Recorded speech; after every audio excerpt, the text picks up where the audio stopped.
അടുത്ത് എവിടെയെങ്കിലും പോയതായിരിക്കൂടാ, നീ ടെൻഷൻ അടിക്കണ്ട. രാവിലെ എവിടെയെങ്കിലും പോയെന്നല്ല ഞാൻ പറയുന്നത്. പോകുമ്പോൾ ഒന്ന് പറഞ്ഞിട്ട് പോയിക്കൂടാന്ന് ചോദിച്ചേ. അവൾക്ക് എന്തെങ്കിലും ആയെങ്കിലോ?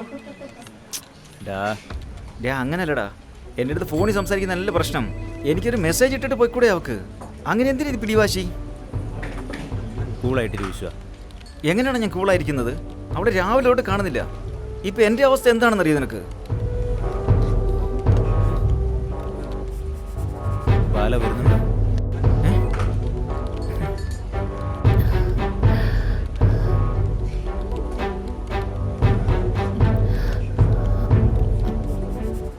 എന്താ?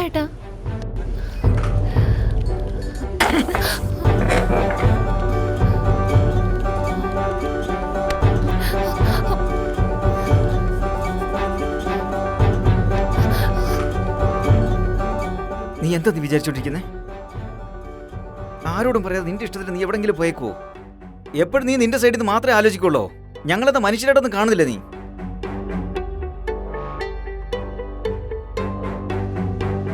നിനക്ക് എന്ത് പറ്റിയെന്നറിയാതെ എന്തുമാത്രം ടെൻഷൻ അടിച്ചെന്നറിയാം രാവിലോട്ട് ഞാൻ. നിന്റെ അടുത്ത് പറയുന്നത് ഭിത്തിയോട് പറയുന്നതല്ലോ ഒന്നാ.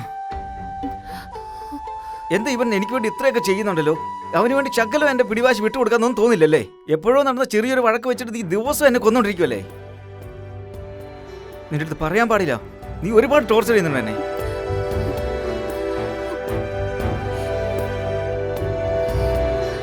കണ്ടോ കണ്ടോ, ഇത്രയും നേരം ഞാൻ സംസാരിച്ചിട്ടുണ്ടെന്നിട്ട് പോലും ഒരു വാക്ക് പോലും നീ മിണ്ടുന്നില്ലല്ലോ. ഇല്ല, എനിക്കറിയാൻ വയ്യാത്തൊരു ചോദിക്കുക. എന്താ നീ അടിച്ചാലും ഞാൻ ഒന്നും പറയില്ല എന്ന് വിചാരിച്ചിട്ടാണോ? ശരി, ഇനി ഞാനും നിന്റെ അടുത്ത് സംസാരിക്കത്തില്ല, നോക്കൂ. അപ്പോഴേ എൻ്റെ കഷ്ടം എന്താണെന്ന് നിനക്ക് മനസ്സിലാവും. നോക്കാം, നിന്റെ അച്ഛൻ വന്ന് പറഞ്ഞപ്പോൾ ഞാൻ കേൾക്കില്ല.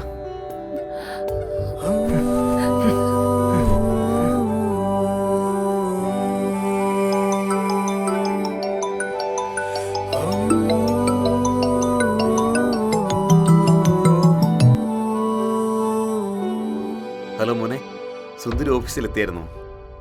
ആ വന്നു അങ്കിൾ. അത് അവളുടെ ഫോണിന് പ്രോബ്ലം ആയിട്ട് വർക്ക് ചെയ്യുന്നില്ലെന്ന് പറഞ്ഞായിരുന്നു. അതുകൊണ്ടാണ് ഞാനിപ്പോൾ മോനെ വിളിച്ചത്.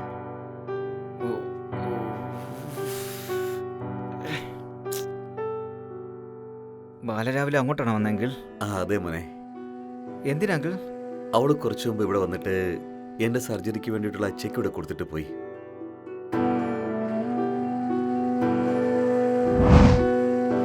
അമ്മേ, ബാല, അമ്മേ, അമ്മേ. എന്താ മോളെ ഇത് പെട്ടെന്നൊരു സർപ്രൈസ്? അതെന്താ, എന്റെ വീട്ടിലേക്ക് ഞാൻ വരാൻ പാടില്ല? ചേച്ചേ, അങ്ങനെയൊന്നുമല്ല. മരുമോൻ എന്തേ? വിശ്വ ഇന്നലെ വർക്ക് തീർത്തിട്ട് ലേറ്റ് ആയിട്ടാ കിടന്നത്. അതെയോ? രാവിലെ അവനെ ഡിസ്റ്റർബ് ചെയ്യാൻ തോന്നിയില്ല അമ്മേ, അതുകൊണ്ടാ ഞാൻ തന്നെ വന്നത്. അതേതായാലും നന്നായി. എന്നാൽ അവനെ കൂടി കൂട്ടിക്കൊണ്ടുവരായിരുന്നു മോളെ. ഇപ്പൊ എന്താ പ്രശ്നം? ഞാനിപ്പോ തിരിച്ചു പോയിട്ട് അദ്ദേഹത്തെയും കൂട്ടിക്കൊണ്ട് വരണോ? അങ്ങനെയല്ലടി പൊട്ടി പെണ്ണെ, നീ ഒറ്റയ്ക്കല്ലേ വന്നിരിക്കുന്നത്, അതുകൊണ്ടാ.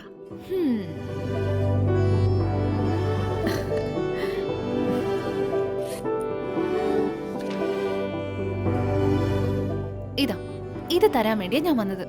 ഇതെന്താ ഇത്? നോക്ക് അച്ഛാ, അച്ഛനും കൂടെ നോക്ക്. ഇത്രയും കാശ് നിന്റെ എവിടെന്നാ?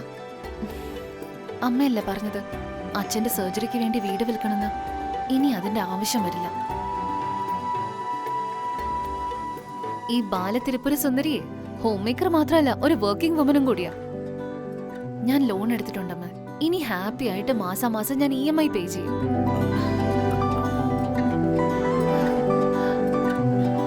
അതെ, ഇനി ഒരിക്കലും വീട് വെക്കുന്നതിനെ പറ്റി ആലോചിക്കരുത്. ഇത് അത്രയ്ക്ക് ആഗ്രഹിച്ചുണ്ടാക്കിയ വീടല്ലേ, ഇത് പോരുത്.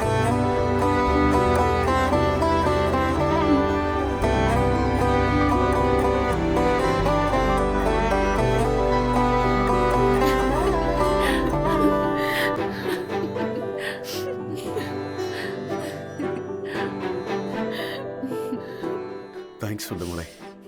ഞാൻ അച്ഛന്റെ മോളല്ലേ, എന്നോട് ഇന്നലെ താങ്ക്സ് ഒക്കെ. അമ്മ ഹാപ്പി അല്ലേ? എനിക്ക് വിശക്കുന്നു അമ്മേ. 2 മിനിറ്റ് ഇപ്പൊ റെഡിയാക്കാം.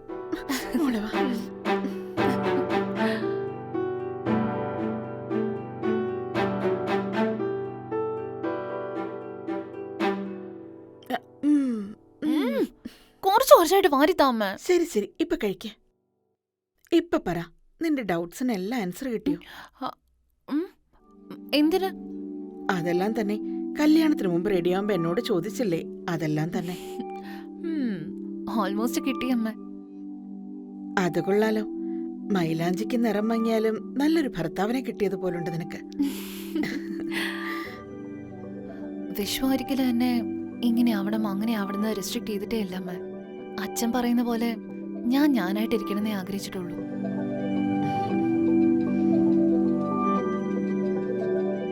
സത്യം പറയുകയാണെങ്കിൽ വിശ്വ എന്റെ കംഫർട്ടിന് വേണ്ടി അവന്റെ കംഫർട്ട് വരെ സാക്രിഫൈസ് ചെയ്യും. He such a beautiful soul അമ്മ. വീട്ടിലുള്ള മറ്റുള്ളവരൊക്കെ എങ്ങനെയുണ്ട്? അവിടെ മുത്തശ്ശിയാ ആ അമ്മയെ പോലെ ശല്യം ചെയ്തുകൊണ്ടിരിക്കുന്നത്. എടി സോറി സോറി. കാരണവന്മാരെപ്പോഴും നിന്റെ നല്ലതിനു വേണ്ടിയേ പറയുള്ളൂ. അവരെല്ലാം പറയുന്നത് കേട്ട് അനുസരിക്കണം. എന്തായാലും എന്റെ ഹസ്ബൻഡ് അമ്മയുടെ ഹസ്ബൻഡിനേക്കാൾ എന്നെ നന്നായിട്ട് നോക്കുന്നുണ്ട്. അത് കൊള്ളാലോ. എന്റെ ഭർത്താവിനെയൊക്കെ നന്നായി നോക്കുന്നുണ്ടോ? പിന്നല്ലാണ്ട് ബാല അതുപോലെ സെറ്റ് ചെയ്തിരിക്കുന്നത്. നോക്ക് ബാല, നമുക്ക് വേണ്ടി എല്ലാം ചെയ്തു തരുന്നെന്ന് വെച്ച് അവരെ കുറിച്ച് ആലോചിക്കാതെ ഗ്രാൻഡഡായി എടുക്കരുത്. അത് നല്ലതിനല്ല. ഞാൻ പറയുന്നത് മനസ്സിലാക്ക്.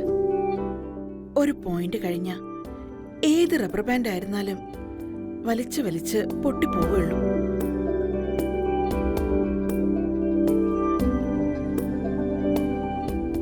എന്താ ഞാൻ പറഞ്ഞത് മനസ്സിലായോ?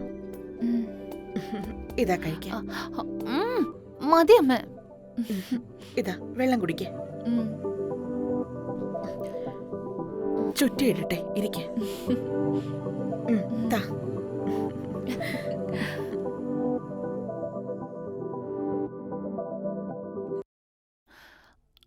അച്ഛാ, എന്റെ ഫോണിന് എന്തോ പ്രോബ്ലം ഉണ്ടെന്ന് തോന്നുന്നു. മൈൻഡ് സ്പേസിലേക്ക് ഒന്ന് ഓട്ടോ ബുക്ക് ചെയ്ത് തരുമോ? ഓഫീസിലേക്ക് പോകാൻ ടൈമായി. എന്തായാലും അവൻ നല്ലവനെ മോളെ. നിന്റെ വാശി കളഞ്ഞ് അവനോട് സംസാരിക്കണം. ഉറപ്പായി സംസാരിക്കാം അച്ഛാ.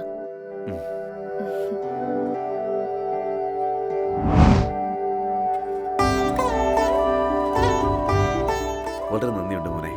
സുന്ദരി നിന്റെ ഒപ്പം ഭയങ്കര ഹാപ്പിയാണ്. പിന്നെ മോനൊരു ഗുഡ് ന്യൂസ് ഉണ്ട്. സുന്ദരി മോനോട് സംസാരിക്കാന്ന് പറഞ്ഞു. സോ പ്രോബ്ലം സോൾവ് ആയി. ഓ അങ്ങനെയാണോ? സംസാരിക്കാൻ വേണ്ടിയിട്ട് വന്നേ? Okay okay, thanks uncle. ഞാൻ വെച്ചേക്കാണേ. ഹലോ മോനെ. പറയങ്കിൾ. നാളെ കഴിഞ്ഞ് കർക്കിടകം തുടങ്ങിയാണ്. സോ അതിനു മുമ്പായിട്ട് മോളെ വീട്ടിലേക്ക് കൊണ്ടാക്കണം. ഓ നാളെ കഴിഞ്ഞാണോ അങ്കിൾ? അതെ മോനെ. ശരി അങ്കിൾ.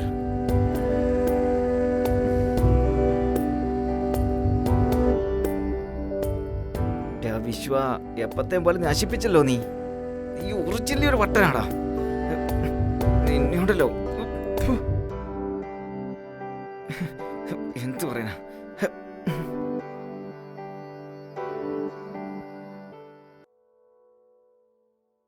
ഹായ്. ഹേ ഹായ്. അല്ല, എന്താ ആലോചിക്കുന്നേ? ഒന്നുമില്ല. അത് പിന്നെ മോർണിംഗ് നടന്ന കാര്യത്തെക്കുറിച്ച് ആലോചിക്കുകയാണോ?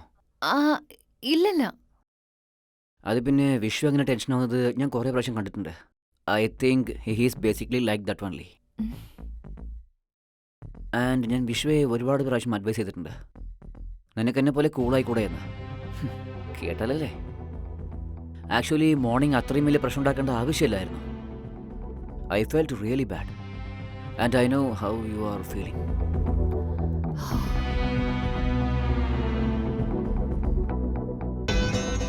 ആണല്ലേ?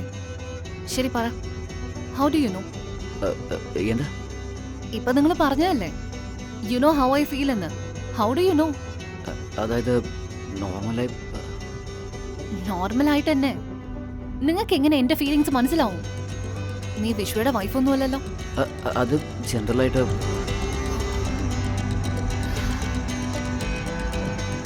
നോക്ക് കല്യാൺ, ലാസ്റ്റ് ആയിട്ട് പറയൂ, വിശ്വ ഇസ് മൈ ഹസ്ബൻഡ്. എനിക്ക് എന്റെ ഹസ്ബൻഡ് ഇടയിലും പല കാര്യങ്ങളുണ്ടാവും. എൻഡ് ഓഫ് ദി ഡേ അത് ഞങ്ങളുടെ മാത്രം പ്രശ്നം. It will be better if you don't interfere. And enough of your concern crap. And listen, ഇനി മേലാൽ എന്റെ ഹസ്ബൻഡിനെ പറ്റി എന്തെങ്കിലും അനാവശ്യം പറഞ്ഞ you will see the other side of me. And trust me, നീ അതൊരിക്കലും പ്രതീക്ഷിച്ചിരുന്നു.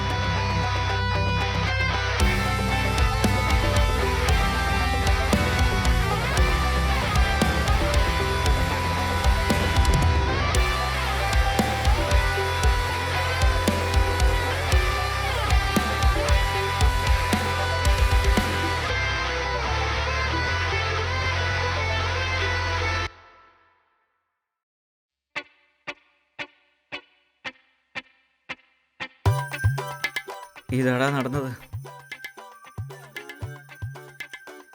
മണ്ടൻ, കിട്ടിയ നല്ല അവസരം നശിപ്പിച്ച് കളഞ്ഞല്ലോടാ. സംസാരിക്കാനായിട്ട് അടുത്തോട്ട് വന്നവളെ നീ പേടിപ്പിച്ച് ഓടിച്ച് കളഞ്ഞല്ലോടാ.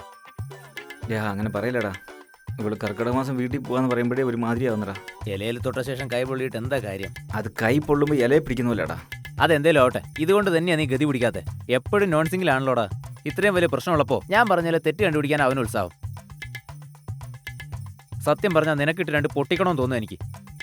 ഇപ്പൊ എന്താടാ ചെയ്യാ? ചെയ്യേണ്ടതൊക്കെ ചെയ്തിട്ട് എന്നോട് ചോദിച്ചിട്ടെന്താ? സംഭവിക്കുന്നത് സംഭവിക്കട്ടെ. കൃഷ്ണ, അങ്ങേർക്കൊന്നും ചെയ്യാൻ സാധിക്കില്ല.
എന്താ ചെയ്യാ? എങ്ങനെയാ? നാളെ രാവിലെ അവർ വീട്ടിൽ പോയാലോ? ഓഫീസിൽ സംസാരിക്കാന്ന് വെച്ചപ്പോ വർക്ക് ഫ്രം ഹോം മേടിച്ചല്ലോ. ഇപ്പൊ ഞാൻ എങ്ങനെ സംസാരിക്കും? അയ്യോ, ഒന്നും മനസ്സിലാവുന്നില്ലല്ലോ. എന്താടാ ഇങ്ങനെ അങ്ങോട്ടും ഇങ്ങോട്ടും നടന്നുകൊണ്ടിരിക്കുന്നേ? അതൊക്കെ നിങ്ങളോട് പറഞ്ഞാൽ മനസ്സിലാവത്തില്ല. ഒന്ന് വിടുവോ? വല്ലതും പറഞ്ഞാലല്ലേ അറിയൂ. എന്താന്ന് വെച്ചാ പറ.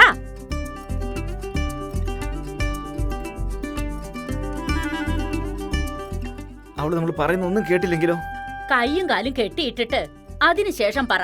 ബാക്കിയൊക്കെ പിന്നെ നോക്കാം.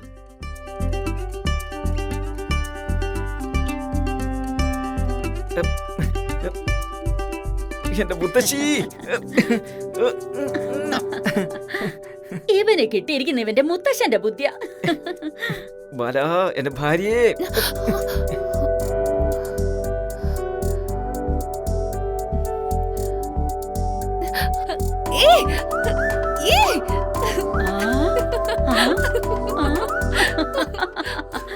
അത് കൊള്ളാലോ.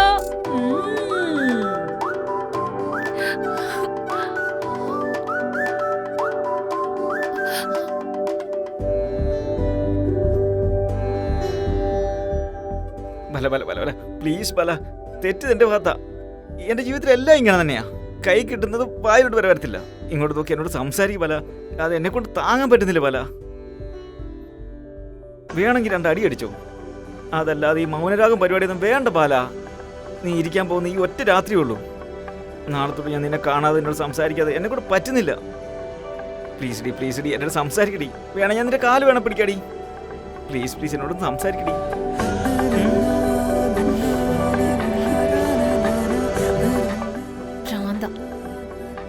എന്റെ ഭാര്യ എന്നോട് സംസാരിച്ചു. മുത്തശ്ശി, എന്റെ ഭാര്യ എന്നോട് സംസാരിച്ചു. അയ്യോ, എന്നോട് സംസാരിച്ചല്ലോ. അയ്യോ, എന്നോട് സംസാരിച്ചല്ലോ.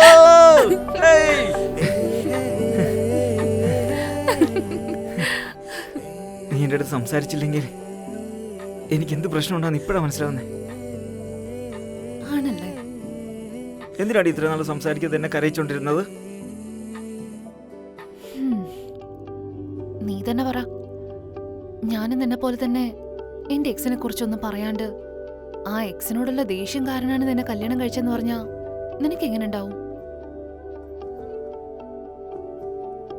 അതെല്ലാം ഓക്കെ, പക്ഷെ നിന്റെ അത്ര ഒന്നും ഞാൻ ഇല്ല. വിശ്വ, എനിക്ക് നിന്നോട് ദേഷ്യമൊന്നും ഇല്ല വിശ്വ. പക്ഷെ എന്തുകൊണ്ടാ ഇത്രയ്ക്ക് സമയം എടുത്തെന്ന് അറിയോ? എനിക്ക് നിന്നെ മുഴുവനായിട്ട് വേണമെന്ന് തോന്നിയതുകൊണ്ട്. അത് തെറ്റാണോ പറ? നിന്റെ എക്സിനോടുള്ള ദേഷ്യം കാരണം നീ എന്നെ സ്നേഹിക്കാനിടയാവരുത്. അതുകൊണ്ടായിരുന്നു ഇതൊക്കെ.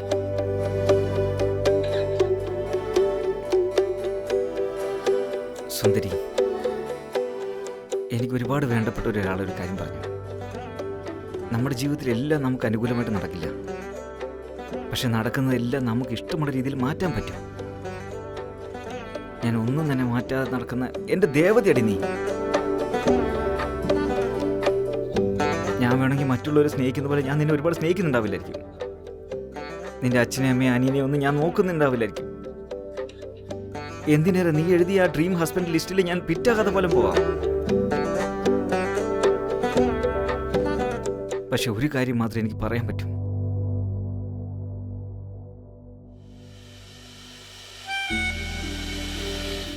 നമ്മുടെ ലൈഫിൽ എന്ത് സിറ്റുവേഷൻ വന്നാലും നിന്റെ കൈ പിടിച്ച് നിന്റെ കൂടെ തന്നെ ഇരുന്നിട്ട് അപ്പോഴും നീ തന്നെയായിട്ടിരിക്കാൻ വേണ്ടി ഞാൻ നോക്കും. സത്യമായിട്ടും. Because I want to see that the best life. നമ്മുടെ അവസാന ശ്വാസം വരെ.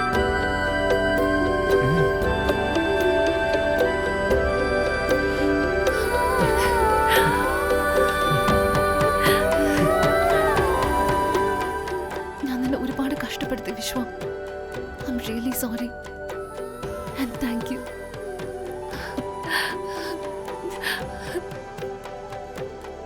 I am sorry. ഞാൻ രാവിലെ കുറച്ച് ഓവറായിട്ട് സംസാരിച്ചു. But thank you. എനിക്ക് ഈ എക്സ്പീരിയൻസ് ഒരുപാട് ഇഷ്ടമായി.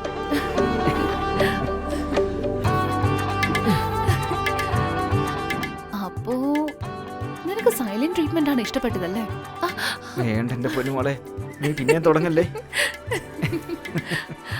ശരി. ഉം.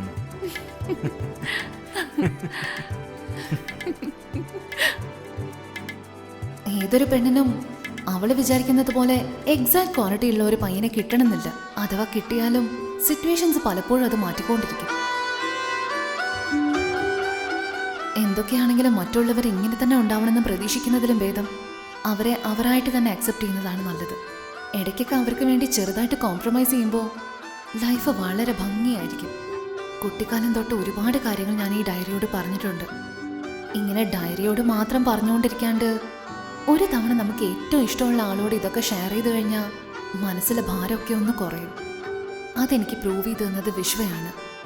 ബാല തെറ്റൊന്നും ചെയ്യുന്നില്ല മുത്തശ്ശി. ജോലിക്കല്ലേ പോന്നേ. ആരും ഡിപ്പെൻഡ് ചെയ്യാതെ സ്വന്തം കാലിൽ നിൽക്കാനല്ലേ നോക്കുന്നത്. But I understand. ഈ സിറ്റുവേഷനിൽ കുറച്ച് ടെൻഷനായിട്ടാണ് ഉണ്ടാവുക. നമുക്ക് വേറെ കമ്പനി ട്രൈ ചെയ്താലോ? Simple. Thank you Vishwa. Goodbye diary. With lots of love, Bala Thirupura Sundari, wife of വിശ്വ.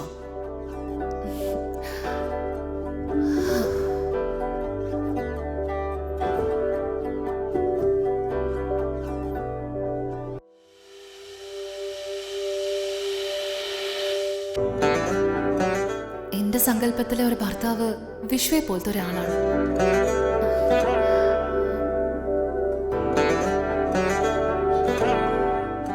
അല്ലല്ല, എന്റെ ഹസ്ബൻഡ് എന്ന് പറഞ്ഞാൽ അത് വിശ്വ മാത്രമായിരിക്കും.